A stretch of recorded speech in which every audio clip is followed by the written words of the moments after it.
Ustaz.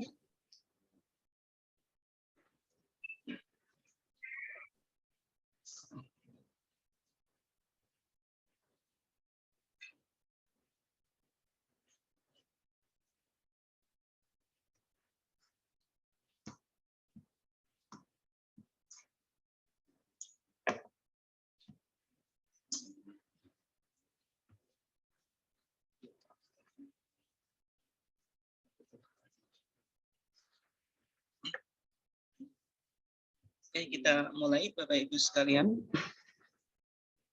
Assalamualaikum warahmatullahi wabarakatuh. Waalaikumsalam warahmatullahi wabarakatuh. Innal hamdalillah nahmaduhu wa nasta'inuhu wa nastaghfiruh wa na'udzu billahi min syururi anfusina wa min sayyiati a'malina. May yahdihillahu fala mudilla lahu wa may yudlil fala hadiya lahu. Asyhadu an la ilaha illallah wahdahu la syarika lah wa asyhadu anna Muhammadan abduhu wa rasuluh. Allahumma sholli ala nabiyyina Muhammad wa ala alihi wa sahbihi ajmain, amma ba'd. Yang saya hormati seluruh jajaran pimpinan PRM Ledok Kulon II dan juga bapak-bapak, ibu-ibu sekalian dari berbagai macam amal usaha Muhammadiyah yang ada di Bojonegoro, dan mungkin juga ada jamaah kajian ketarjian yang berasal dari daerah Bojonegoro juga yang ikut join pada kajian malam hari ini. Semuanya yang dimuliakan Allah Subhanahu wa Ta'ala.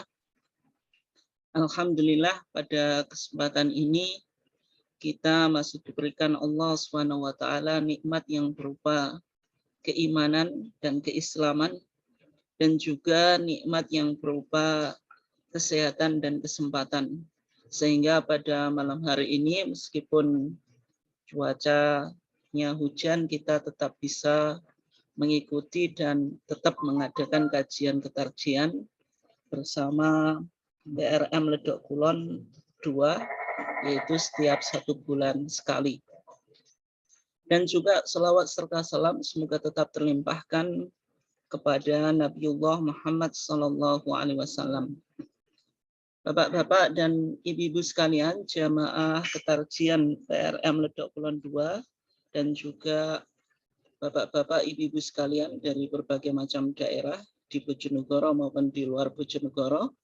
Insya Allah pada kesempatan ini kita akan melanjutkan topik kajian kita, yaitu masih seputar tuntunan sholat menurut Muhammadiyah yang merupakan hasil Munas Jogja ke-29 tahun 2015. Insya Allah pada kesempatan ini kita masuk pada bagian yang keempat. Bapak Ibu sekalian yang dimuliakan Allah, kita sekarang melanjutkan dari pembahasan yang sudah kita kaji, yaitu kita sampai pada poin yang ke-6, yaitu membaca ta'awud atau isti'adzah.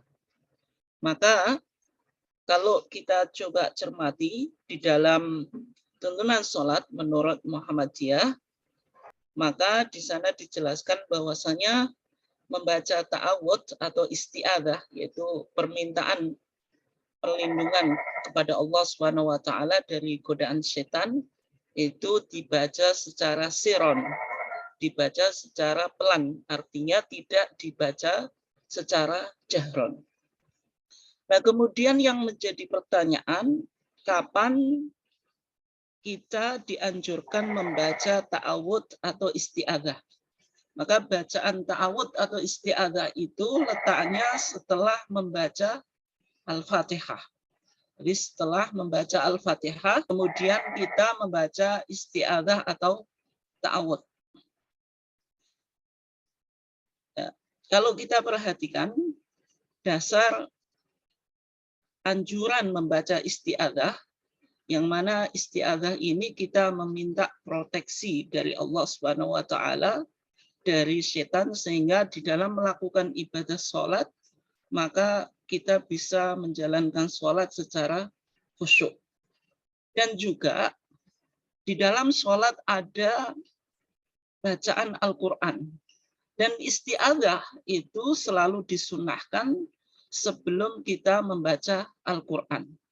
Maka sebelum kita membaca Al-Quran, yaitu Al-Fatihah, karena kita mulai dari awal, kita memulai sholat dengan niat, kemudian mengucapkan takbir Allahu Akbar, kemudian setelah itu membaca doa iftitah. Setelah itu, karena kita akan membaca Al-Fatihah, maka sebelum kita membaca Al-Fatihah, kita membaca isti'adzah. Sehingga ini bisa kita temukan dalil atau argumentasinya di dalam surat An-Nahl ayat 98. Allah mengatakan, فَإِذَا قَرَأْتَ الْقُرْآنَ فَاسْتَعِذْ بِاللَّهِ مِنَ الشَّيْطَانِ الرَّجِيمِ. فَإِذَا قَرَأْتَ, apabila engkau hendak membaca Al-Quran. Jadi meskipun di sini fiilnya adalah fiil madhi atau simple past, tetapi sebenarnya maknanya itu mustaqbal. Maknanya itu akan datang karena didahului oleh idza. Maksudnya fa idza qara'tal Qur'ana itu bukan maknanya apabila kita telah membaca Al-Qur'an, tetapi artinya karena ada idza ini menunjukkan mustaqbal atau sesuatu yang akan datang, maka artinya fa idza aradta qira'atal Qur'an. Kalau ditakwil semacam itu. Apabila engkau hendak membaca Al-Qur'an, maka disuruh fasta'id. Maka mintalah perlindungan, mintalah proteksi billahi kepada Allah dari siapa? Yaitu dari makhluk yang kita senantiasa disuruh untuk menghindar, apalagi ketika kita beribadah dengan membaca Al-Quran atau melakukan sholat, yaitu minasyaitoni arrojim, dari setan yang terkutuk. Nah, dari ayat ini kita bisa pahami karena di dalam sholat itu ada bacaan Al-Quran, maka sebelum kita membaca bacaan Al-Quran, yaitu Al-Fatihah, kita disunahkan juga membaca isti'adzah. Sebagaimana yang kita lakukan ketika kita mau membaca Al-Quran di luar sholat. Kalau di luar sholat saja dianjurkan, apalagi di dalam sholat. Ini dalil yang pertama. Kemudian yang kedua, ada firman Allah Subhanahu wa taala di dalam surat Fussilat ayat 36. Maka di sana dikatakan wa imma yanzaghannaka minasyaitoni nazghun fasta'id billahi innahu huwas samiul alim. Innahu huwas samiul alim. Ini nanti Bapak Ibu sekalian coba dibenarkan HPT yang ada di jilid 3 itu terjadi kesalahan cetak atau kesalahan ketik, sehingga kalau di sana persis bagaimana yang saya kutip tadi, innahu sami'un alim, ini salah. Yang betul innahu, kemudian ada huwa, kemudian ada alif lam, as-sami al-alim gitu. Maksudnya apa? Apabila ada godaan setan yang mengganggu kita, maka fasta'id, maka kita disuruh meminta proteksi billahi kepada Allah, innahu, sesungguhnya Allah huwa, yaitu Allah itu as-sami, zat yang maha mendengar, al-alim, dan zat yang maha mengetahui. Nanti kita coba Bapak Ibu ingat keyword atau kata kunci. Di sini ada sifat Allah atau nama Allah, yaitu As-Sami dan Al-Alim. Kalau yang pertama tadi ada Asyaiton Ar-Rajim. Ini nanti akan membentuk redaksi atau format bacaan isti'adzah karena ada beberapa variannya. Tapi intinya kalau redaksi pertama berarti minasyaitonir rajim. Redaksi kedua keywordnya atau kata kuncinya yaitu inna huwas sami al-alim. Kemudian yang ketiga ada hadis dari Abi Sa'id Al-Khudri bahwasanya ia berkata, kana Rasulullah sallallahu alaihi wasallam idza qama ila sholati bil-lail. Adalah Rasulullah sallallahu alaihi wasallam apabila berdiri sholat pada malam hari. Maksudnya melakukan apa? Sholat lail, sholat malam hari. Yang dilakukan Rasulullah apa? Kabbaro. Beliau mengawalinya dengan takbiratul ihram. Tsumma yaqul, kemudian Rasulullah membaca doa iftitah. Bagaimana doa iftitahnya? Subhanakallahumma wa bihamdika wa tabarakasmuka wa ta'ala jadduka wa la ilaha ghairuk. Nah, ini kalau Bapak Ibu sekalian perhatikan, meskipun doa iftitah ini belum diputuskan atau disebutkan di dalam 3 varian doa iftitah, tetapi hadisnya sahih. Maksudnya yang disebutkan di dalam HPT kita kan ada 3 varian doa iftitah. Ada Allahumma ba'id, ada wajjahtu, ada Allahu Akbar kabira. Nah, sebagian ulama juga menggunakan doa ini, yaitu di luar dari 3 doa iftitah yang kita semuanya sudah pahami itu.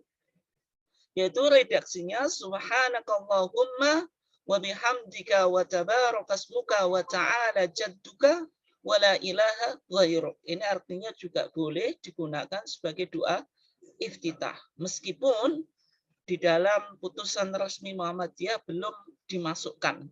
Karena Muhammadiyah meskipun menggunakan prinsip tanawwu' fil ibadah, adanya pluralitas atau varian di dalam pelaksanaan ibadah karena dalil-dalilnya sama-sama sahih, tapi dalam varian doa iftitah sekarang baru 3, yaitu tadi Allahumma ba'id sama wajjahtu, kemudian Allahu Akbar kabira. Tsumma yaqul, kemudian Rasulullah membaca doa lagi Allahu Akbar kabira. Tsumma yaqul, kemudian Rasulullah membaca a'udzu billahi samiil alimi minasyaitonir rajim min hamzihi wa nafthihi wa nafthihi. Kalau kita perhatikan di sini dari 2 ayat yang di atasnya itu ada tambahan ini. Min hamzihi wa nafthihi wa nafthihi. A'udzu billahi samiil alim ini bisa ditemukan di surat Al-Fussilat tadi. Sehingga kan di surat Fussilat tadi kan redaksinya apa? Fasta'id billahi innahu huwa as-sami al-alim. Jadi disebutkan 2 nama Allah yaitu as-sami dan al-alim.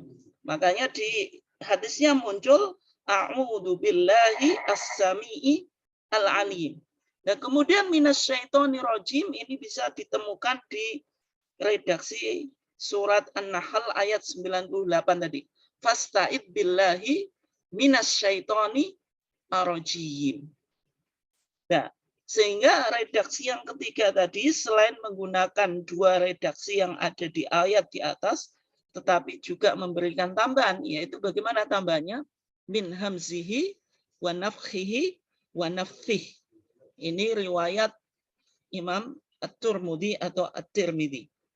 Nah, sehingga di dalam HPT jilid 3 prinsip kemudahan, karena di dalam ketarjian ada prinsip yang disebut sebagai prinsip at-taisir atau at-tashil, yaitu adanya easiness atau kemudahan di dalam pelaksanaan ibadah selama dalil-dalilnya itu sahih, sehingga di dalam HPT kita memberikan 3 opsi atau 3 varian dari bacaan isti'adzah atau ta'awudz, semuanya boleh diamalkan. Ini yang nanti disebut Bapak Ibu sekalian, ingat-ingat karena ini istilah yang baru di ketarjian yang dicoba dimunculkan, yaitu ada nanti istilah namanya tanawwu' fil ibadah. Tanawwu' fil ibadah itu maksudnya Muhammadiyah meskipun di dalam masalah ibadah mencoba mencari format ibadah yang mendekati apa yang dilakukan oleh Rasulullah, tetapi tidak menafikan atau menegasikan adanya pluralitas atau varian di dalam pelaksanaannya, tetapi selama tadi catatannya selama hadisnya sahih. Nah, sebagaimana dalam redaksi ta'awudz ini, maka kita temukan ada 3 opsi, yaitu opsi yang pertama, a'udzubillahi minasyaitonirrajim. Ini berdasarkan surat An-Nahl tadi. Yang kedua, a'udzubillahi samiil alimi minasyaitonirrajim. Ini berdasarkan surat apa tadi? Fussilat tadi.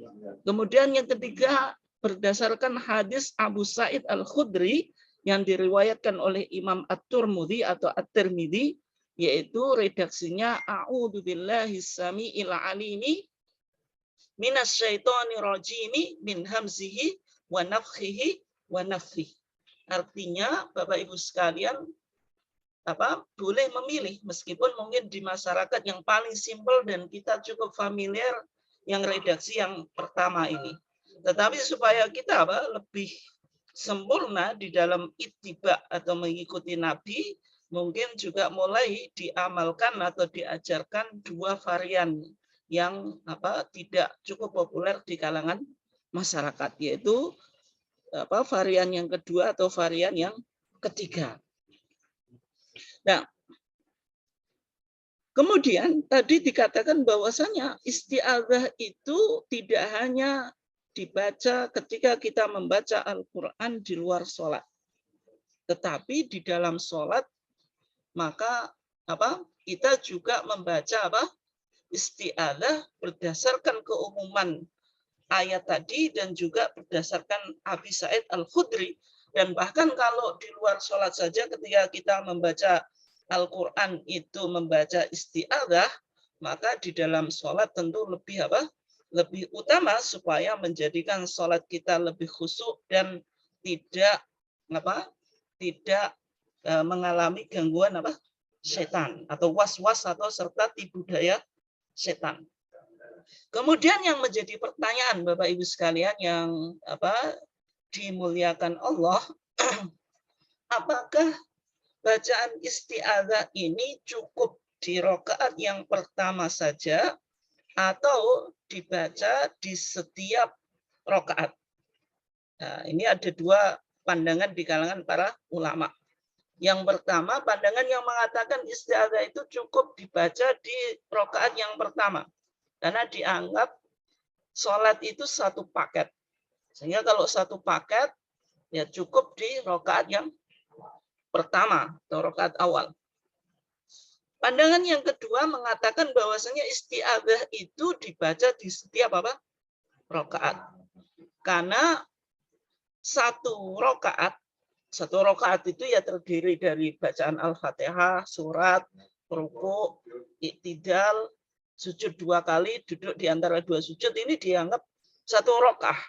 1 rakaat itu juga bisa disebut 1 sholat. Nah, sehingga mereka memahami berarti di setiap rakaat juga disunahkan membaca isti'adzah, tidak hanya di rakaat yang pertama. Nah, dari 2 pandangan ini atau 2 pendapat ulama ini, mana yang dipilih oleh Majelis Tarjih? Maka pendapat yang dirojihkan oleh Majelis Tarjih bahwasanya bacaan isti'adzah itu dilakukan di setiap rakaat. Nah, kenapa kok di setiap rakaat? Karena kalau di luar sholat kita dianjurkan untuk membaca isti'adzah sebelum membaca Al-Quran, maka di dalam sholat maka lebih diutamakan. Karena di setiap rakaat itu ada bacaan Al-Qur'annya, maka sebelum kita mengawali bacaan Al-Qur'an yang ada di dalam setiap rakaat, maka kita dianjurkan untuk membaca isti'adzah. Yang kedua, ketika kita membaca isti'adzah di setiap rakaat, nanti dengan pendekatan irfani, Bapak Ibu sekalian, pernah kita sampaikan ya, bahwasanya di Muhammadiyah dalam memahami agama itu menggunakan 3 pendekatan. Ada pendekatan bayani, pendekatan secara tekstual. Yang kedua, pendekatan burhani, pendekatan yang berdasarkan rasional dan ilmu pengetahuan. Yang ketiga, pendekatan irfani, pendekatan yang berdasarkan intuisi dan bagaimana meningkatkan spiritualitas berdasarkan hati nurani. Nah, sehingga ketika kita membaca isti'adzah di setiap sholat, ini berarti menjadikan sholat kita lebih khusyuk dan menjadikan kita di dalam sholat terproteksi dari gangguan dan tipu daya setan. Jadi secara pendekatan irfani, ketika isti'adzah itu dibaca di setiap sholat, ini menjadikan ya setiap rakaat menjadikan kualitas sholat kita lebih dalam dan bermakna. Oke, tetapi pandangan Muhammadiyah tadi yang mengatakan bahwasanya isti'adzah itu dibaca di setiap rakaat itu seolah-olah kontras dengan keterangan hadis yang ada di riwayat Muslim dari sahabat Abu Hurairah. Ya, kalau kita coba baca, An Abi Zur'ah, dari Abi Zur'ah dia berkata, sami'tu Aba Hurairah. Saya mendengar Abu Hurairah yaqulu bersabda, kana Rasulullah sallallahu alaihi wasallam, adalah Rasulullah sallallahu alaihi wasallam idza nahadha, apabila bangkit. Nah, Bapak Ibu sekalian, ini koreksi ya, mumpung kita ngaji HPT. Jadi kalau kita ngaji sendiri, baca sendiri, mungkin ada kesalahan jenengan tidak begitu paham atau tidak tahu. Nah, mumpung kita ngaji HPT, hadis ini nanti bisa dicek di HPT jilid 1 ada di Kitabus Shalah. Dan ada di HPT jilid 3, keduanya terjadi kesalahan. Keduanya terjadi kesalahan dalam penukilan hadis. Di sini minarok aditsaniyah, apabila bangkit dari rakaat yang kedua, ini salah. Kalau bangkit dari rakaat kedua, artinya dari rakaat kedua ke rakaat yang ketiga. Padahal hadis ini maksudnya bukan semacam itu. Idza nahadha, maka minnya ini Bapak Ibu sekalian nanti dicatat sehingga tidak terjadi kesalahan sebagaimana yang ada di HPT kita. Minnya ini diganti fi. Ustadz, Jadi slide. Oh, slide-nya nggak jalan ya? Masih Nggak 3. jalan. Oh, masih 3. Oke, jalan sekarang? Belum. Belum ya, saya berarti bentar ya.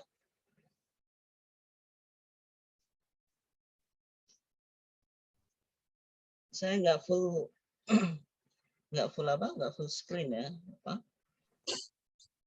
Gini aja.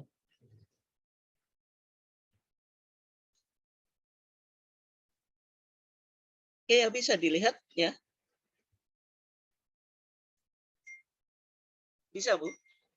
Oke, Slide bisa, 5 bisa. ini. Oh, ya, Slide 4. Slide 4 tadi sudah. Nah, ini. Ya, Nah, gitu. ya Oke ya. bisa jalan. Oke. Oh, Gini sekarang aja ya. Gini aja ya. Ya. Jadi hadis Abi Zur'ah di sini di HPT kita dikutip di HPT jilid 1 maupun jilid 3 itu terjadi kesalahan. Jadi idalah hadza, apabila bangkit minarok atitsaniyah. Ini bukan pakai min. Min itu artinya dari. Tapi fi rakaat tsaniyah, apabila bangkit di dalam rakaat yang kedua, artinya rakaat pertama ke rakaat yang kedua.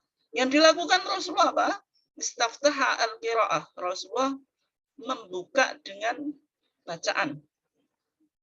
Bagaimana? Bilhamdulillahirabbil alamin. Artinya mengawalinya dengan bacaan alhamdulillahirabbil alamin. Sehingga hadis ini juga bisa kita jadikan dalil bahwasanya bacaan bismillah itu dibaca oleh Rasulullah siron. Nanti kita kaji secara detail. Walam yaskut, dan tidak diam. Nah, walam yaskut ini kan seolah-olah Rasulullah berarti ketika bangkit dari rakaat yang kedua itu langsung mengawalinya dengan bacaan alhamdulillahirabbil alamin. Yang menjadi pertanyaan, apakah Rasulullah masih membaca isti'adzah atau a'udzubillahi minasyaitonirrajim. Nah, sehingga dalam memahami hadis ini di kalangan para ulama terjadi dua pandangan. Misalnya kalau Imam Syaukani mengatakan kalau berdasarkan hadis Abi Zur'ah di sini seolah-olah isti'adzah itu ya hanya dibaca di rakaat pertama saja. Karena di rakaat kedua Rasulullah langsung mengawali bacaannya dengan apa? Alhamdulillahirabbil alamin. Tapi dalam pandangan majelis tarjih dan juga termasuk dalam pandangan mazhab Syafi'i, walam yaskut, dan Rasulullah tidak diam. Diam di sini yang dimaksud adalah diam membaca doa iftitah. Sebagaimana yang dilakukan di rakaat yang pertama. Sedangkan isti'adzah itu kan bacaannya cukup apa? Cukup pendek dan cukup singkat. Beda dengan bacaan apa?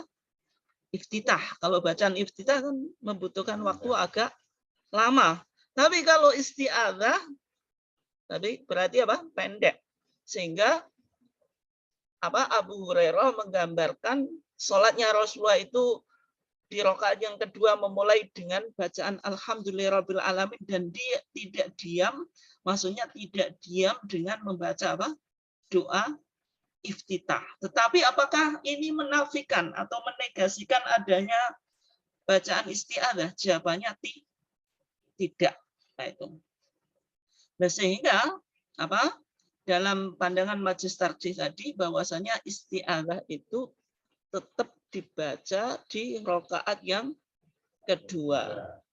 Ya, kalau tergantung sholatnya, kalau misalnya sholatnya subuh, ya berarti 2 rakaatnya pakai isti'adzah. Kalau maghrib ya 3 rakaatnya setiap rakaat pakai isti'adzah. Misalnya kalau sholatnya itu rubaiyah, sholat yang 4 rakaat, misalnya kayak zuhur, asar, isya, berarti semuanya pakai isti'adzah. Itu yang dirojihkan oleh majelis tarjih.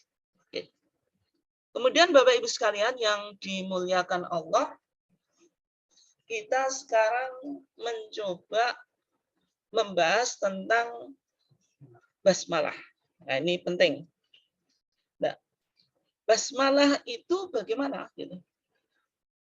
Sehingga kalau kita coba lihat di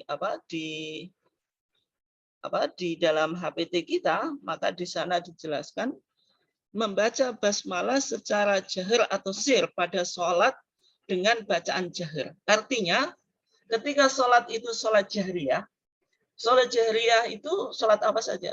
Ini dilakukan pada sholat lailiyah, sholat yang dilakukan di waktu malam. Ya berarti maghrib, isya, subuh. Itu ada 2 opsi.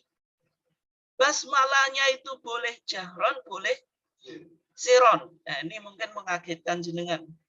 Padahal di masyarakat ini sudah menjadi politik identitas. Kalau Muhammadiyah itu siron. Tapi kalau masyarakat umum atau masyarakat tradisional jahron. Ini sudah menjadi politik identitas.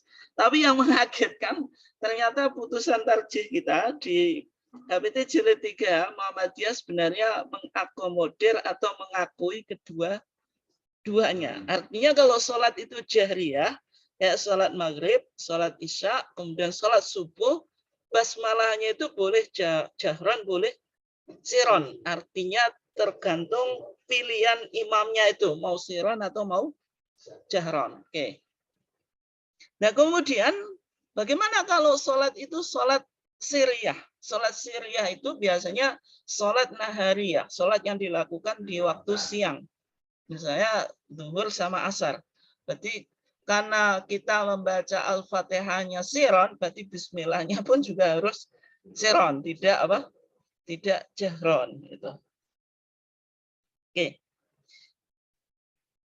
Nah, sehingga kalau kita tadi bahas apa yang umum dipahami di masyarakat bahwasanya Muhammadiyah itu seolah-olah dalam sholat jahriyah itu bismillahnya selalu siron. Ternyata di sini tidak. Kita coba bahas ada 2 dalil yang kontradiksi. Kontradiksi itu bertentangan. Ada 2 kelompok dalil, dua-duanya memberikan informasi bahwasanya Rasulullah itu ketika membaca Al-Fatihah itu bismillahnya ada yang mengatakan siron, ada yang mengatakan jahron. Kita coba bahas yang pertama, yaitu hadis Nu'aim al-Mujmir. Nu'aim al-Mujmir. Ini Bapak Ibu sekalian bisa temukan hadis ini di HPT jilid 1 juga. Ketika Rasulullah ketika Muhammadiyah mengatakan bahwasanya sebelum membaca Al-Fatihah itu diawali dengan basmalah. Ini catatan penting karena di masyarakat juga sering dituduh bahwasanya Muhammadiyah itu sholatnya tidak pakai bismillah. Dan sebenarnya itu enggak argumentatif, itu tidak ditemukan di data resmi yang dimiliki oleh Muhammadiyah sebagaimana di HPT jilid 1. Di HPT jilid 1 itu dijelaskan sebelum kita membaca Al-Fatihah tetap diharuskan membaca basmalah. Di antara dalil yang digunakan ini hadis Nu'aim al-Mujmir. Nanti jenengan bisa lihat di HPT jilid 1. Redaksinya sama dengan yang dikutip di HPT jilid 3. Yaitu An-Nu'aim al-Mujmir, qala dia berkata, "Sholaitu wara Abi Hurairah." Saya pernah sholat di belakang Abi Hurairah. Faqara'a bismillahirrahmanirrahim. Abu Hurairah ketika menjadi imam, dia membaca bismillahirrahmanirrahim.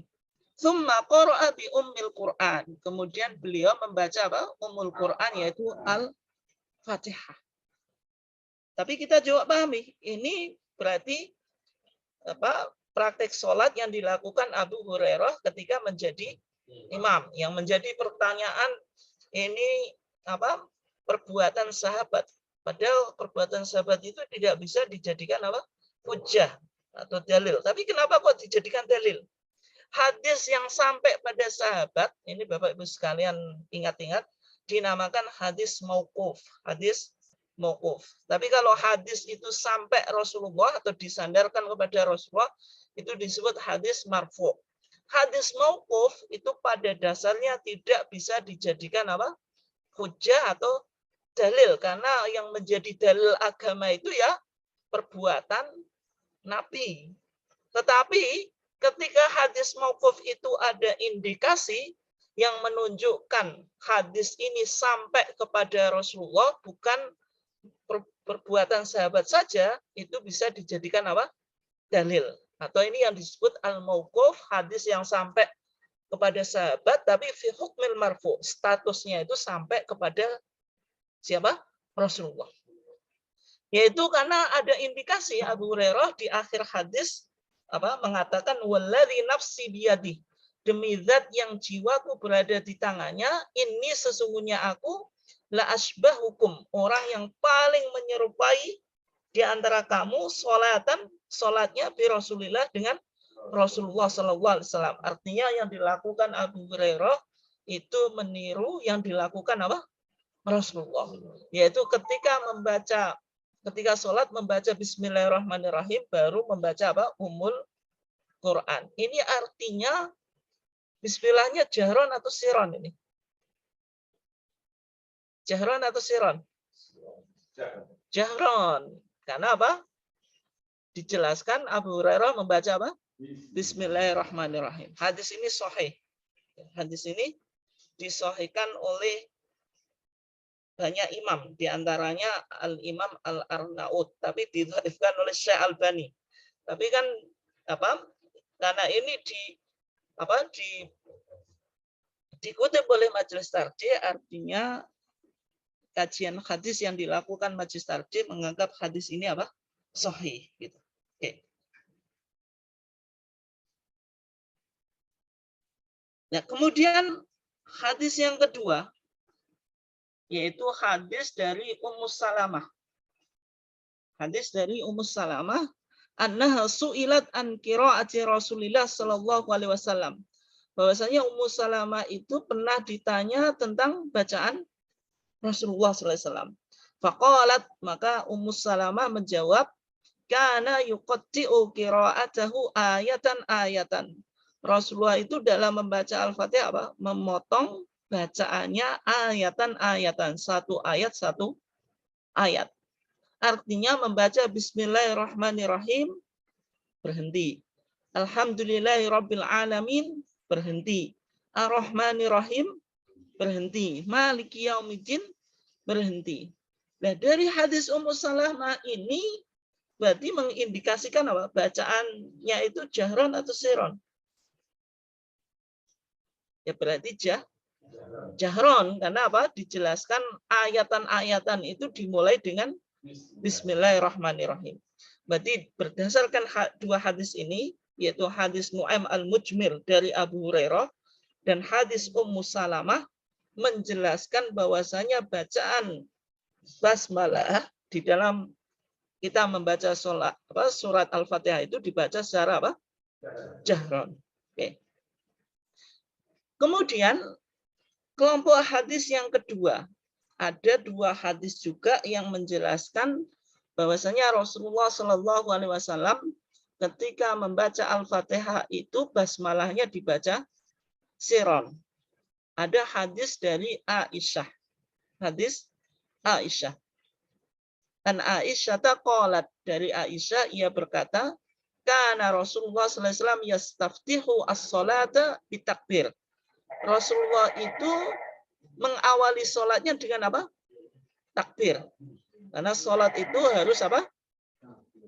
Dibuka dengan takbiratul ihram. Wal qira'ata bilhamdulillahi rabbil alamin. Dan bacaannya dimulai dengan apa? Alhamdulillahi rabbil alamin. Artinya Aisyah tidak menyebutkan bismillahirrahmanirrahim. Artinya ini basmalahnya bukan berarti tidak dibaca, tetap dibaca, hanya saja apa? Siron. Berarti berdasarkan hadis Aisyah, basmalah itu dibaca siron. Oke. Berikutnya, ini hadis dari Anas. Hadis dari Anas. An Anasin qala, dari Anasin ia berkata, sholaitu ma'a Rasulillah sallallahu alaihi wasallam, saya pernah sholat bersama Rasulullah sallallahu alaihi wasallam. Artinya posisi Anas sebagai apa? Makmum. Wa Abi Bakrin, dan Abi Bakar, wa Umar dan Umar, wa Utsman dan Utsman. Falam asma, dan aku tidak mendengar ahadan seorang pun minhum, dari mereka, yaitu siapa? Rasulullah, Abu Bakar, Umar dan Utsman, yaqra'u, membaca Bismillahirrahmanirrahim. Bismillahirrahmanirrahim. Ini artinya berdasarkan pengalaman Anas ibn Malik, bahwasanya ia pernah sholat bersama Rasulullah, bersama Abu Bakar, yaitu setelah Rasulullah meninggal. Setelah itu Umar, setelah itu Utsman. Tidak pernah mendengar seorang pun dari mereka ini mengawali bacaannya dengan Bismillahirrahmanirrahim. Ini artinya Bismillah itu dibaca apa? Siron, yaitu dibaca dengan pelan, gitu. Nah, sehingga Bapak Ibu sekalian yang dimuliakan Allah, kalau kita perhatikan dua kelompok hadis ini menunjukkan ada dua kelompok hadis yang kontradiksi atau apa? Bertentangan, atau yang disebut nanti ta'arud. Nah, ketika ada dua hadis yang kontradiksi, bagaimana cara kita membacanya? Ini penting ya.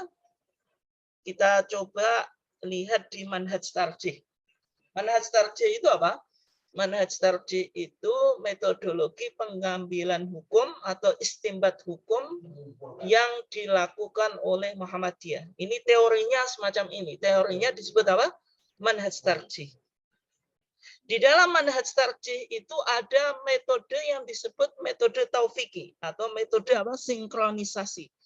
Metode taufiki atau sinkronisasi ini digunakan ketika apa? Ketika ada ta'arud bainal adilah atau kontradiksi antara dalil-dalil. Berarti kan tadi tentang bacaan basmalah itu apakah siron atau jahron? Ada dua hadis yang kontradiktif. Yang pertama hadis Nu'aim al-Mujmir dari Abu Hurairah, dan juga hadis siapa tadi? Ummu Salamah menjelaskan bacaan basmalah itu apa? Siron. Yang kedua hadis Aisyah, siron, jahron, mohon maaf. Jahron. Yang kedua hadis Aisyah, kemudian hadis siapa? Anas menunjukkan bacaan bismillah itu apa? Siron. Nah, itu bagaimana kita membaca dua kelompok hadis yang kontradiktif ini. Maka di dalam manhaj tarjih ada metode taufiqi atau sinkronisasi. Metode ini digunakan ketika kita membaca dalil-dalil agama itu kontradiktif. Maka yang dilakukan yang pertama itu al-jam'u wa taufiq. Al-jam'u wa taufiq itu apa? Sikap menerima semua dalil yang walaupun dohirnya itu ta'arud atau kontradiksi. Artinya dua dalil tadi berusaha untuk disinkronkan atau diharmoniskan sehingga bisa diamalkan kedua-duanya. Kalau tidak bisa dilakukan tarjih. Nah, istilah tarjih atau majelis tarjih itu berasal dari sini. Yaitu apa tarjih itu? Memilih dalil yang lebih kuat untuk diamalkan dan dalil yang tidak kuat atau dalil yang dianggap marjuh itu ditinggalkan. Berarti dua hadis tadi yang kontradiktif itu hanya dipilih satu. Ya, contohnya prakteknya misalnya dalam kunut. Ada hadis Rasulullah kunut, ada yang tidak. Kalau majelis tarjih dirojihkan yang tidak kunut. Berarti yang kunut dianggap marjuh. Itu contoh. Nah, kalau tidak bisa ditarjih dilakukan nasakh. Nasakh itu apa? Mengamalkan dalil yang munculnya belakang. Berarti harus dilihat secara sejarah atau historis. Mana dalil yang lebih dulu dan mana dalil yang belakangan. Berarti dalil yang belakangan menghapus dalil yang dulu. Ya, contohnya apa? Misalnya ziaratul kubur. Dulu itu pernah haram, kemudian diperbolehkan. Berarti dalil yang membolehkan menasakh dalil yang mengharamkan dulu. Ini contoh nasakh. Berarti kalau nasakh itu kajiannya harus secara historis. Melihat data sejarah, mana dalil yang awal dan mana dalil yang dulu. Dalil yang baru itu disebut nasikh, yang menghapus. Yang dalil lama disebut mansukh, dalil yang dihapus atau dalil yang direvisi. Kemudian yang ketiga at-tawaquf. Tawaquf itu apa? Menghentikan penelitian terhadap dalil yang dipakai dengan cara mencari dalil baru atau menghentikan penyelidikan atau penelitian sampai kita temukan dalil yang meyakinkan atau adanya dalil baru. Sehingga Bapak Ibu sekalian yang dimuliakan Allah, meskipun ini mungkin agak dalam tapi penting untuk dipahami oleh warga Muhammadiyah karena kita kan dituntut untuk ittiba, paling tidak dikit-dikit tahu metodologi pengambilan hukum. Nah, kalau kita simpulkan metode sinkronisasi ini kesimpulannya yang pertama al-jam'u wa taufiq. Jadi tadi mengharmoniskan atau mensinkronkan dua dalil yang kontradiktif sehingga keduanya bisa diamalkan. Yang kedua at-tarjih, yaitu memilih dalil yang lebih kuat. Yang ketiga nasakh, yaitu menghapus dalil yang lama dengan dalil yang baru. Kemudian yang ketiga at-tawaquf, yaitu menghentikan penyelidikan atau sampai menunggu dalil yang baru ditemukan maksudnya. Dan dalam masalah tadi, bacaan basmalah itu apakah siron atau jahron, maka ketika kita mau membaca dua hadis tadi, harus urutannya semacam itu. Urutannya harus urut semacam ini. Ini yang pertama berarti al-jam'u wa taufiq. Kalau tidak bisa baru tarjih. Kalau tidak bisa baru nasakh. Kalau tidak bisa harus tawakuf. Nah, kalau kita lihat di sini, apakah bacaan basmalah itu bisa dilakukan al-jam'u wa taufiq atau tidak sebelum kita tarjih. Kalau tarjih berarti hanya dipilih satu. Berarti antara siron atau jahron gitu. Nah, di sini kesimpulan majelis tarjih bagaimana? Cara menjamak kedua kelompok hadis itu adalah dengan menyatakan bagaimana? Bahwa hadis-hadis tersebut menyatakan boleh menjahar bacaan basmalah dengan sholat jahar sebagaimana yang dipahami dari hadis Abu Hurairah dan Ummu Salamah, dan boleh membacanya dengan siron dalam sholat jahar sebagaimana dalam hadis Aisyah dan Anas. Artinya kedua hadis itu bisa dipahami berarti praktik yang dilakukan oleh Rasulullah itu terkadang Rasulullah apa? Baca basmalahnya seron, terkadang jahron.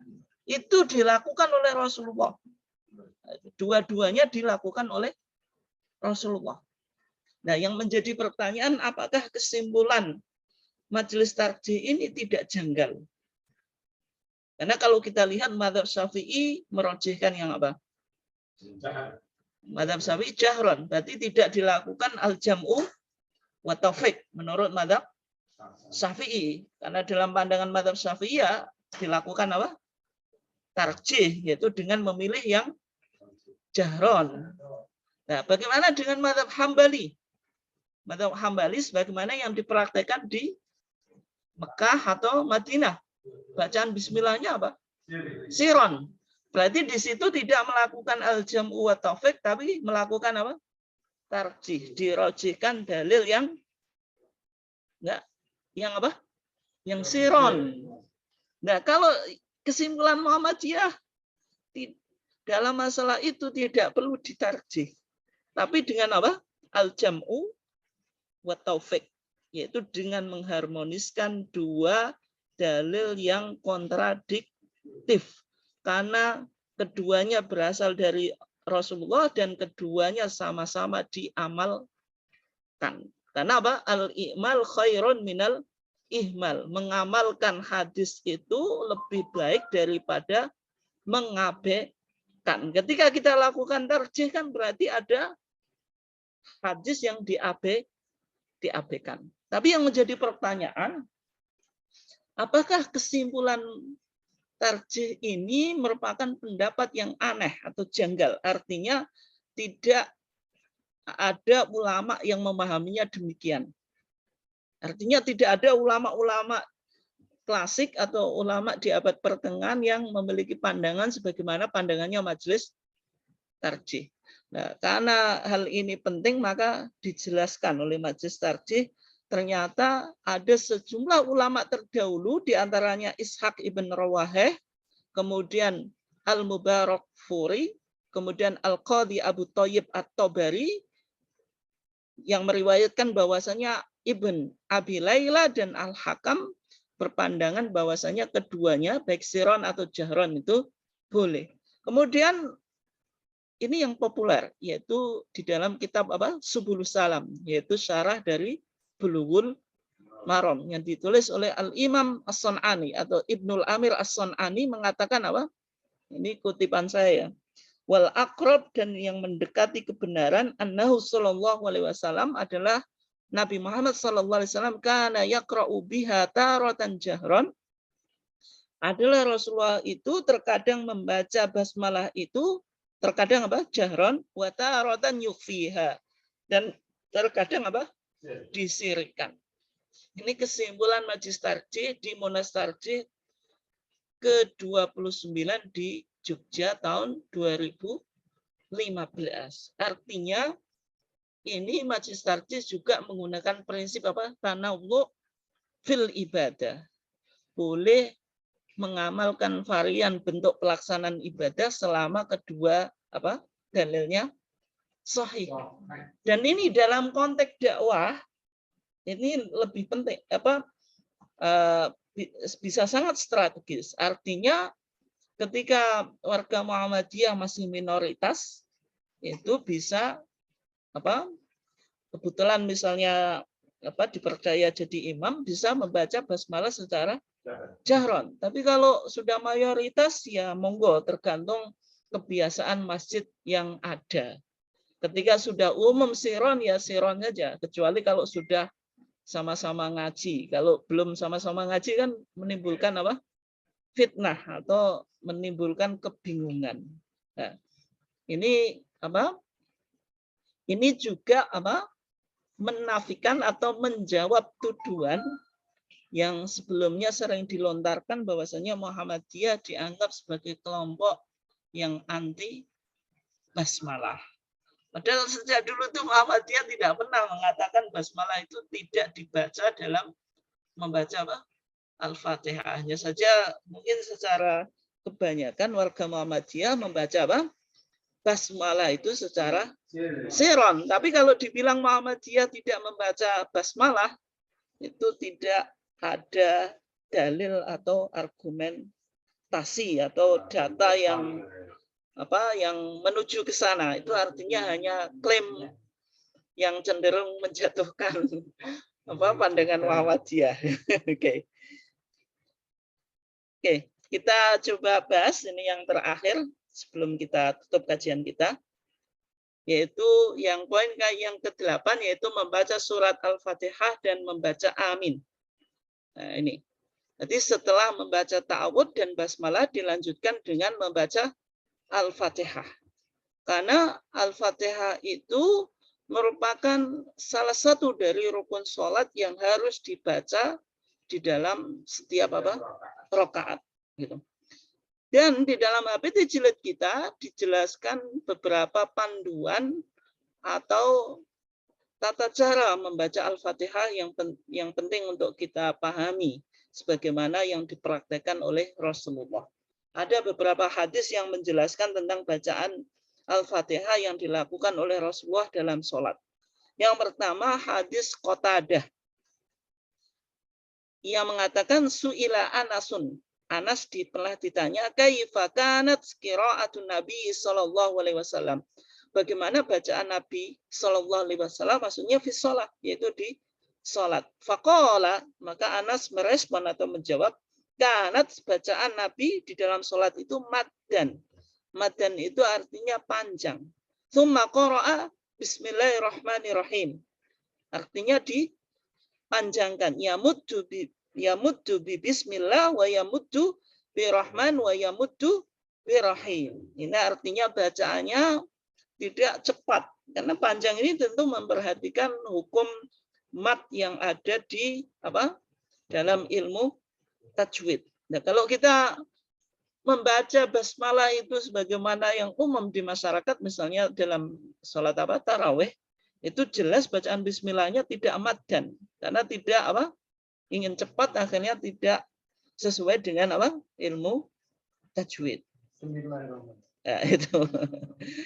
Nah, kemudian yang kedua, ketika kita membaca Al-Fatihah, gitu, apakah boleh diwasolkan? Artinya satu ayat dengan ayat berikutnya diwasolkan, tidak diwakafkan. Gitu. Nah, kalau kita lihat di dalam hadis Ummu Salamah, dia mengatakan atau dia pernah ditanya, annaha su'ilat an qiraati Rasulullah sallallahu alaihi wasallam, bahwasanya Ummu Salamah pernah ditanya tentang bacaan Rasulullah sallallahu alaihi wasallam di dalam salat. Faqalat, maka dia menjawab, kana yuqatti'u qira'atahu ayatan. Rasulullah itu memutus bacaannya satu ayat. Bismillahirrahmanirrahim berarti waqaf di sini. Alhamdulillahirabbil alamin waqaf di sini. Ar-Rahmanirrahim waqaf di sini. Tidak misalnya Ar-Rahmanirrahimi maliki yaumiddin, ini dengan diwasolkan. Ini artinya dipotong ayatan. Tidak misalnya satu kali tarikan nafas. Meskipun mungkin itu kelihatannya enak ya, apalagi kalau bacaannya bagus, kemudian bisa satu nafasnya kuat, kemudian Al-Fatihah dibaca secara wasol dengan satu tarikan nafas. Itu mungkin enak, tetapi kalau kita perhatikan di dalam hadis Ummu Salamah ini, praktik yang dilakukan Rasulullah itu yuqatti'u qira'atahu ayatan. Berarti satu ayat waqaf, satu ayat waqaf, tidak diwasolkan antara satu ayat dengan ayat yang lain. Gitu. Ini beberapa aturan membaca Al-Fatihah sebagaimana yang dijelaskan di dalam HPT jilid 3. Kemudian juga yang penting untuk kita coba pahami di sini, karena membaca Al-Fatihah ini termasuk salah satu dari rukun sholat. La sholata liman lam yaqra bi Fatihatil Kitab. Tidak ada sholat bagi orang yang tidak membaca Fatihatul Kitab. Apakah boleh kita membaca Al-Fatihah atau surat yang lainnya di dalam sholat itu qalbiyan atau secara hati? Yaitu bacaannya di batin, artinya tidak dilafatkan dengan lisan. Ini masih bisa kita temukan, mungkin kita bisa perhatikan di masyarakat. Kadang ada orang sholat yang mulutnya itu tidak umi-umi kalau bahasa Jawa. Artinya apa? Mulutnya diam atau mulutnya tertutup gitu. Ketika ditanya kenapa kok demikian, saya baca pakai hati, ya itu. Ternyata ada 2 hadis yang menjelaskan tentang itu, bagaimana bacaan Al-Fatihah atau bacaan-bacaan yang lain yang dilakukan oleh Rasulullah di dalam sholat. Yang pertama, an Abi Ma'mar, dari Abi Ma'mar, qultu, saya berkata li Khobbab, kepada Khobbab, akana Rasulullah sallallahu alaihi wasallam yaqra'u fi dhuhri wal asri. Apakah Rasulullah itu membaca di dalam sholat zuhur dan asar? Karena sholat zuhur dan asar ini sholat apa tadi? Sholat siriyah, sholat nahariyah, sholat siang, berarti bacaannya siriyah. Ketika sholat siriyah, apakah Rasulullah membaca atau cukup dibatin di dalam hati? Nah, ternyata jawaban Khobbab itu na'am. Rasulullah tetap membaca di sholat zuhur dan asar. Kemudian Abu Ma'mar bertanya, qulna min aina alimta? Ya. Dia butuh bukti. Kalau gitu, apa yang membuktikan kalau Rasulullah membaca ketika sholat zuhur dan asar? Padahal posisi Khobbab ini kan makmum. Makmum itu apa? Di belakang. Rasulullah tentu sholatnya menghadap kiblat, tentu makmum tidak bisa melihat mulut. Nah, itu. Ini yang tanya Abu Ma'mar itu cerdas. Tidak hanya memberikan pertanyaan langsung simpel percaya, tetapi apa buktinya kalau engkau menyimpulkan Rasulullah itu juga membaca di sholat zuhur dan asar? Apa? Coba kasih tunjukkan saya bukti tentang itu. Maka jawabannya apa? Bittirabi lihyatihi. Saya menyimpulkan itu karena jenggotnya Nabi, karena jenggotnya Nabi itu lebat, sebagaimana keumuman orang Arab punya jenggot lebat, maka jenggotnya itu goyang. Sehingga kalau jenggotnya goyang, artinya Rasulullah mengucapkannya dengan mulut atau dengan bibir. Artinya tidak sholat di batin atau membacanya di dalam hati. Artinya lisannya itu digerakkan. Yang kedua juga sama, hadis Abu Ma'mar yang ketiga itu dia bertanya kepada Khobbab tentang apakah Rasulullah SAW membaca di sholat zuhur dan asar, maka Khobbab menjawab, na'am ya. Bima kuntum ta'rifuna dzalik. Kalau gitu bagaimana kamu bisa mengetahui tentang itu padahal mereka posisinya makmum yang tidak bisa melihat mulutnya Rasulullah. Jawabannya juga sama, bittirabi lihyatihi, yaitu jenggotnya Rasulullah itu bergerak. Artinya tidak cukup di batin atau di hati.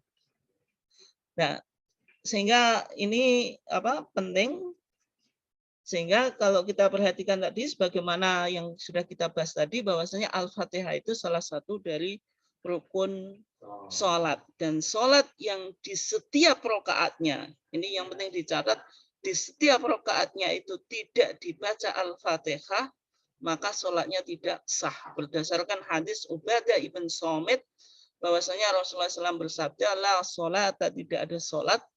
Ini yang dinegasikan, menegasikan kesempurnaan atau menegasikan validitas sholat.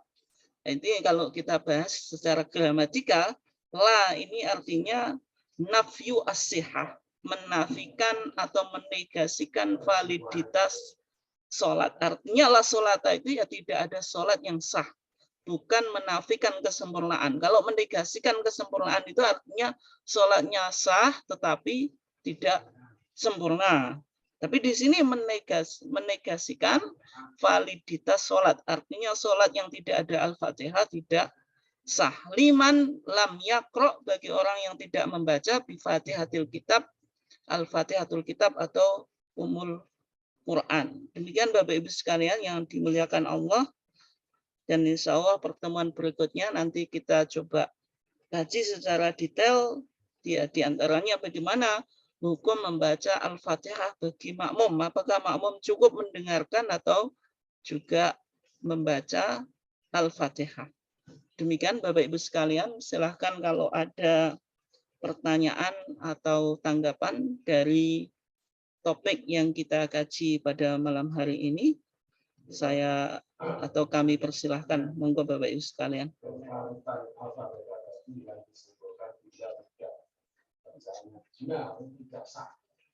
Dari 6 itu baca terakhir dalam bowling atau dalam draw dengan ball. Jadi gimana? Ya, di Indonesia juga. Ya silakan Bapak Ibu, sebelum saya kasih kesempatan yang offline, yang online dulu. Mungkin ada yang ingin disampaikan.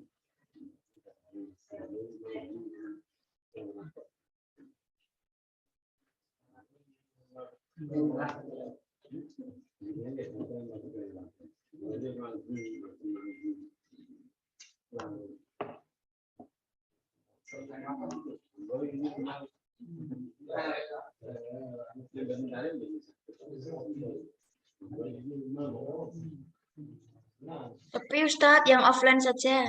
Oh iya ya. Oke, tadi sudah ada masuk pertanyaan dari offline ya, yaitu tentang kefasihan di dalam membaca Al-Fatihah itu. Bagaimana kalau tidak fasih kan itu? Apakah itu menjadikan sholatnya tidak sah? Ya, sebenarnya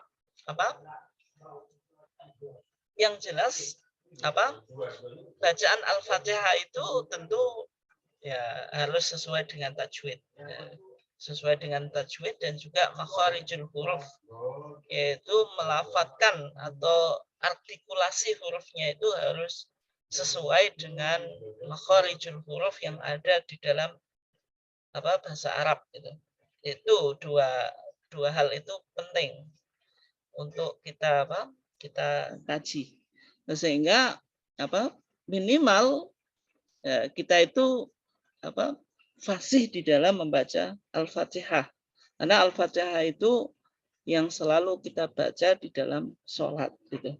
Jadi sebelum kita mengkaji maknanya, isinya bagaimana, kemudian bagaimana mengaplikasikan Al-Fatihah itu di dalam kehidupan, ya tentu yang paling penting juga mengawali tentang tahsin atau memperbaiki bacaan Al-Fatihah kita atau tajwid yang sesuai dengan ilmu tajwid atau makharijul huruf. Tapi bagi orang yang mungkin tidak fasih di dalam membaca Al-Fatihah, itu dalam fikih disebut lahan. Lahan itu mengalami kesalahan. Misalnya menukar antara sin dengan shad, atau dengan tidak bisa membedakan antara sin kemudian shin. Nah, semacam itu disebut lahan.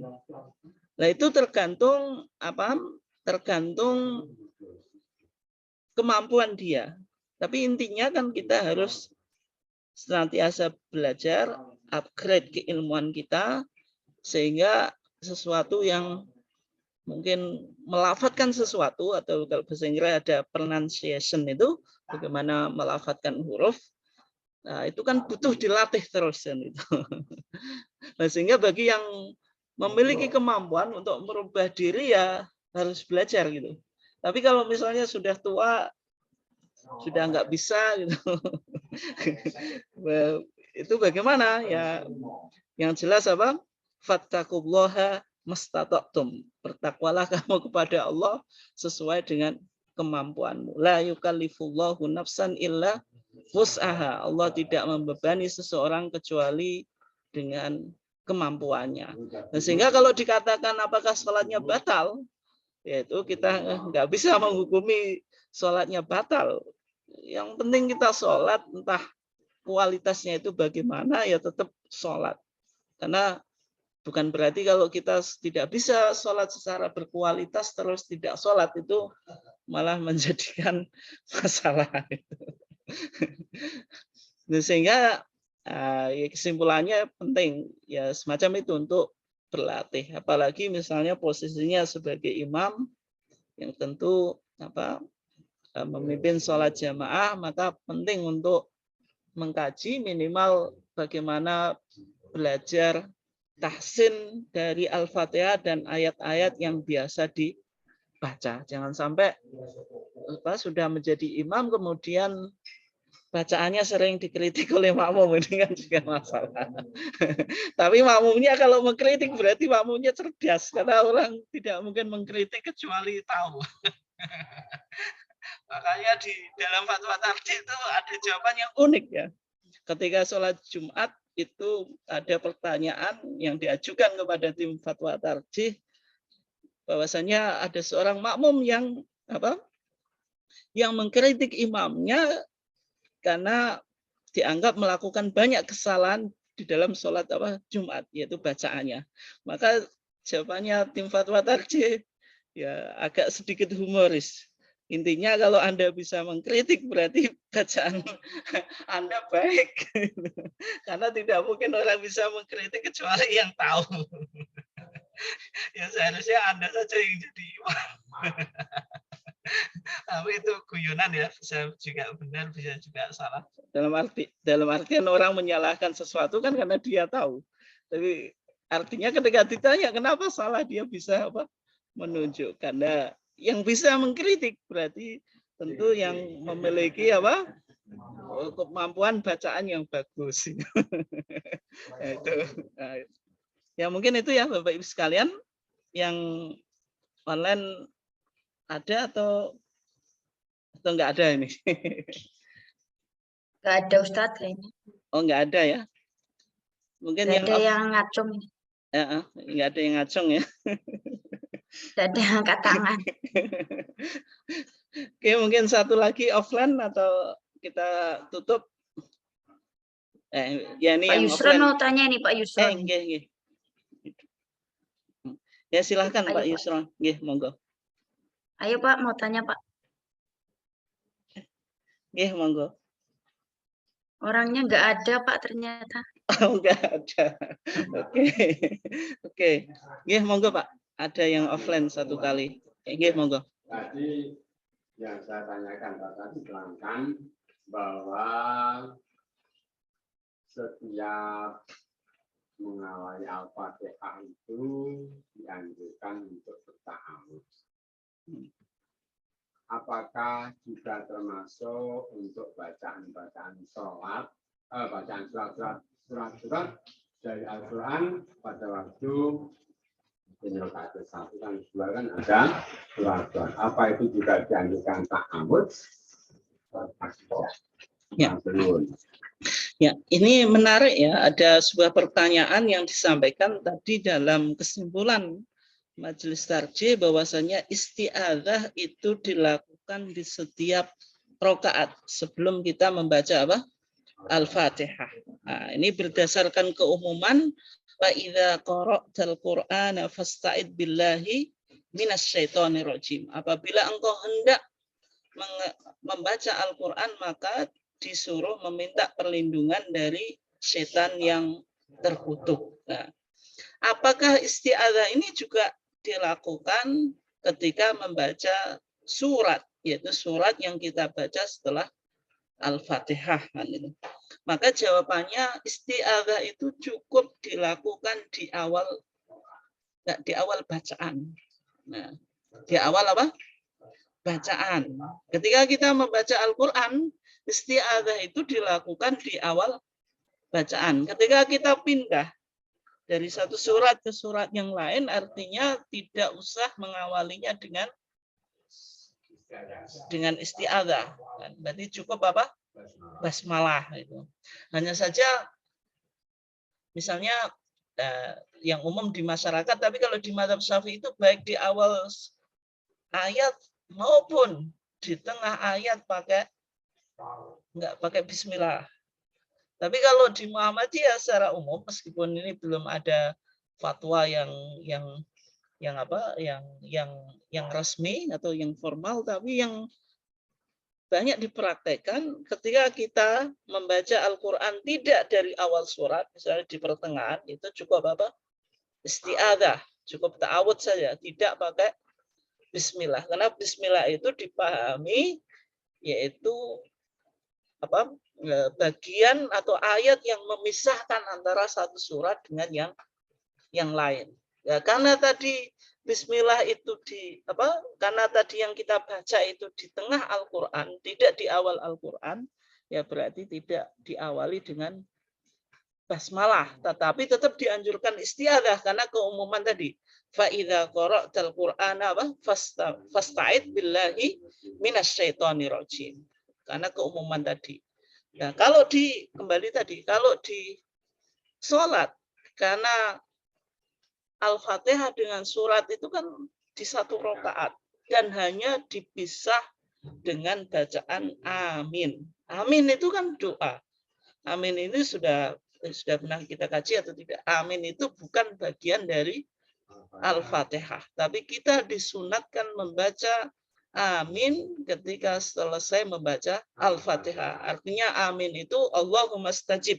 Ya Allah, mudah-mudahan engkau mengijabahi atau mengabulkan doaku. Karena Al-Fatihah itu kan intinya doa. Mulai ihdinas siratal mustaqim, siratal ladzina an'amta alaihim ghairil maghdubi alaihim waladhdallin. Ini artinya apa? Doa. Karena ihdina kita meminta kepada Allah supaya kita tetap konsisten di dalam jalan kebenaran atau jalan yang lurus, sehingga ditutup dengan amin itu. Yaitu apa?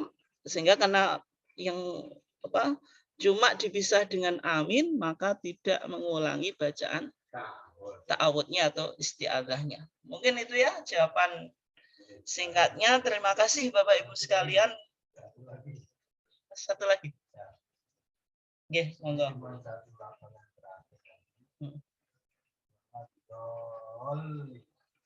Kan ada yang jolin, tasbihnya itu enggak ada. Kira-kira itu lupa.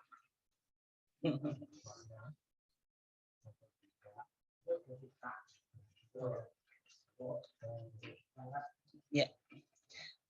Nah ini penting ya, di dalam mazhab Syafi'i dibahas itu semuanya lahan. Lahan itu misalnya di dalam mazhab Syafi'i, contoh buku yang cukup populer di kalangan masyarakat ada Safinatun Najat atau Sulam Safinah. Itu kan yang pertama kan Safinatun Najat, yang kedua Sulam Taufik. Itu membahas tentang syarat-syarat membaca Al-Fatihah atau rukun-rukun membaca Al-Fatihah. Di antaranya membaca Al-Fatihah itu harus dengan tasdidnya. Tidak boleh tasdidnya itu dihilangkan. Misalnya jenengan pernah nggak mau menghitung tasdid atau syiddah yang ada di Al-Fatihah itu jumlahnya semuanya berapa? Tentu secara umum ya kita nggak pernah menghitung ya. Saya yakin tidak pernah menghitung. Maka dalam mazhab Syafi'i itu dijelaskan itu ada 14 tasdid. Itu harus harus dibaca semuanya, termasuk waladhdallin tadi itu harus. Jangan pakai waladhdallin tanpa tasdid. Itu kan berarti mengurangi satu tasdid. Itu berarti tidak terpenuhi. Ya kalau kita menggunakan rumusan mazhab Syafi'i itu memang agak repot gitu loh. Sehingga ya seharusnya kalau posisi sebagai imam itu penting memperhatikan hal-hal semacam ini. Ya, kecuali kalau kita masih belajar kemudian ada sedikit banyak kekurangan ya tentu diperbaiki kalau bisa kan itu. Nah itu yang menjadi masalah. Bagaimana kalau di masyarakat dia sudah diposisikan sebagai imam kemudian PD. Sebab itu kan penting untuk memperhatikan tentang kriteria imam. Itu sebenarnya dibahas di dalam sholatul jamaah yang ada di HPT kita. Yang pertama tentu aqra'uhum li kitabillah, yang paling hafal. Hafal ini baik hafal secara banyak jumlah surat yang dihafal dan juga tentu secara bacaannya sesuai dengan tajwid dan makharijul huruf. Ini kan kriteria yang pertama. Yang kedua, a'lamuhum bisunnah, yang paling mengerti tentang sunnah. Kemudian yang ketiga, aqdamuhum hijratan, yang lebih dulu tentang hijrah, artinya yang lebih dulu masuk Islam. Kemudian baru kriteria usia dan sebagainya. Oleh sebab itu, ketika kriteria yang pertama kan sudah dijelaskan tadi, aqra'uhum li kitabillah, artinya yang paling menguasai kitab Allah atau Al-Qur'an, yang berarti memiliki bacaan yang baik sesuai dengan tajwid dan makharijul huruf, dan juga memiliki hafalan, meskipun tidak harus hafal Quran semuanya, tapi kan paling tidak memiliki hafalan yang cukup untuk digunakan sholat dan memimpin sholat. Ini yang perlu untuk diperhatikan. Dan sehingga ketika ada imam yang tidak sesuai dengan kriteria atau standar, ya tentu ini menyebabkan kualitas kekhusyuan makmum pun juga mengalami masalah. Apalagi makmumnya lebih paham daripada imamnya. Itu ya mungkin kurang lebihnya, mohon maaf. Terima kasih Bapak Ibu sekalian yang ikut join pada kajian malam hari ini, meskipun tidak begitu banyak, tapi yang penting ada konsistensi dan istiqomah kita di dalam mencoba mentradisikan dan mengembangkan ilmu yang ada di Muhammadiyah melalui kajian, putusan, dan juga fatwa tarjih. Terima kasih Bapak Ibu sekalian. Terima kasih Pak Denhar yang memfasilitasi, Bu Jebeng, Pak Budi, mungkin nggak bisa saya sebutkan satu persatu ya. Terima kasih semuanya, dan kita tutup dengan bacaan hamdalah. Alhamdulillahirrahmanirrahim. Wassalamualaikum warahmatullahi wabarakatuh. Waalaikumsalam. Gratis. Oke. Mohon izin and meeting for all.